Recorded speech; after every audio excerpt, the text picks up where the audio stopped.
अस्सलामुअलैकुम वरहमतुल्लाहि वबरकातुहू। कैसे हैं आप सब? उम्मीद है सब खैरियत से होंगे। तो चलिए आज की हदीस पढ़ते हैं। इस समय मक्का और मदीना दोनों शहर के लोग आपकी तलाश में थे।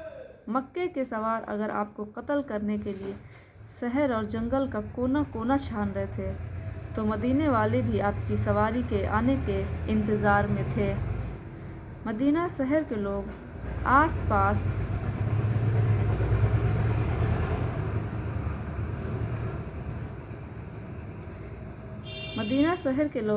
पास देहात तक जाते और एक दूसरे से पूछते, तुम में से किसी ने प्यारे रसूल सल्लल्लाहु अलैहि वसल्लम को देखा है? प्यारे रसूल जब अपने साथी हज़रत अबू बकर के साथ मक्का से रवाना होकर मदीना की तरफ चलते हैं, तो किस्मत के दोनों पल्ले बराबर दिखाई देते हैं। एक में मौत तो दूसरे में सल्तनत। आप मक्का से एक रबीउल अव्वल जुमेरात के दिन चले। 3 दिन तक गार में रहने के बाद पीर के दिन गार से निकलकर मदीना के लिए रवाना हुए। मदीना जाते हुए रास्ते में एक बुढ़िया उम्मे माबद के पास से गुजरी। जंगल में काफ़ी देर से चलते चलते भूख लग गई थी। दूर एक झोपड़ी नज़र आई। वहाँ आकर देखा तो एक बुढ़िया बैठी हुई है। प्यारे रसूल के साथ वालों ने उससे कुछ खाने का सामान खरीदना चाहा, लेकिन पता चला कि बेचने और खाने काबिल उसके पास अभी कोई सामान नहीं है। उसके घर में एक कमज़ोर बकरी थी जो जंगल भी नहीं जा सकती थी। उसके थन सूखे हुए थे। प्यारे रसूल ने बुढ़िया की इजाज़त से उस बकरी के थनों पर हाथ फेरा तो थन दूध से भर गए। आपने अपने साथियों के साथ खूब दूध पिया और घर के बर्तनों को भी दूध से भर दिया। उसके बाद आप आगे चल दिए। इधर कुरैश पैंचों व ताब खाए प्यारे रसूल की तलाश में हर जगह फिर रहे थे। अब कई दिन बाद उन्होंने विश्वास कर लिया था कि प्यारे रसूल मक्का से बाहर जा चुके हैं। अब कुरैश ने चारों तरफ ऐलान कर दिया कि जो भी प्यारे रसूल या अबू बकर को कत्ल करेगा या पकड़ कर लाएगा, उसको हर एक के बदले में 100 ऊँट दिए जाएंगे। इस ऐलान से कोहराम मचा दिया। हर आदमी ये इनाम पाने के लिए जंगलों में आपको तलाश करने के लिए मारा फिरने लगा। सुराका बिन मालिक ने प्यारे रसूल और आपके साथियों को देख लिया। जैसे ही वो आप पर हमला करना चाहता था कि फ़ौरन उसका घोड़ा घुटनों तक ज़मीन में धंसा और सुराका गिर गया।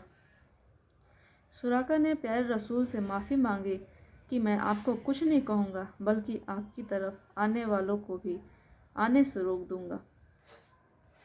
आपने दुआ की कि उसका घोड़ा ज़मीन से निकल गया।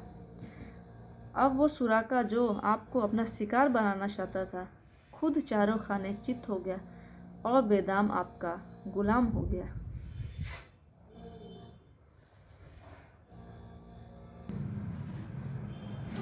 आपने पूरे प्लान के साथ हिजरत के लिए कदम उठाया।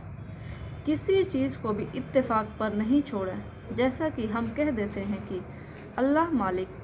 सोचने की बात यह है कि हिजरत के वाक़ये ऐसा आपने पूरी प्लानिंग के अनुसार हज़रत अली को अपने बिस्तर पर लिटाया। हज़रत अबू बकर को पहले ही तैयारी करने को कह रखा था। सवारी के लिए उन्होंने काफ़ी दिनों से 2 ऊँटों का इंतज़ाम कर रखा था। आपने भी भांप लिया था कि दुश्मन जब मुझे मक्के में नहीं पाएंगे तो समझ जाएंगे कि मैं मदीना जा रहा हूँ, इसलिए वे मेरा पीछा करेंगे। तो आपने मक्का से मदीना जाने के लिए आम रास्ते को छोड़कर बिल्कुल उल्टा रास्ता इख्तियार किया, जिसमें काफ़ी परेशानी थी लेकिन दुश्मनों से बचाव था। हिफाजत के लिए आपका 3 दिन तक गार में छुपना आदि ये सारी बातें पूरे एक प्लान के अनुसार आपने बनाई थी। पता चलता है कि अपनी तरफ से सारी तदबीरें और हर तरह का इंतज़ाम फिर अल्लाह पर भरोसा रखा जाए कि ए अल्लाह, मैंने अपने करने का सारा काम किया, अब रिज़ल्ट मेरे प्लान के अनुसार अच्छा आता है या उसके उल्टा आता है तो ये आपकी मर्ज़ी है, और मैं दोनों हालातों में खुशी से आपके फ़ैसले को स्वीकार करूँगा। इसी को तकदीर कहते हैं। प्लान के अनुसार काम हो तो शुक्र करें, और उसके विपरीत और उलट हो जाए तो सब्र करें। शुक्र और सब्र दोनों जन्नत में ले जाने वाले हैं। दूसरे, इससे ये पता चलता कि कमज़ोर और अगर पूरी कोशिश और प्लान के साथ अपने रब पर भरोसा करते हुए कोई काम करना चाहता है तो दुश्मन उसका कुछ भी बिगाड़ नहीं सकते। प्यारे रसूल की तफ्तीश और तलाश में पूरा मक्का लग गया था, लेकिन आपको ढूंढ नहीं सका। कत्ल करना चाहा लेकिन कत्ल नहीं कर सका।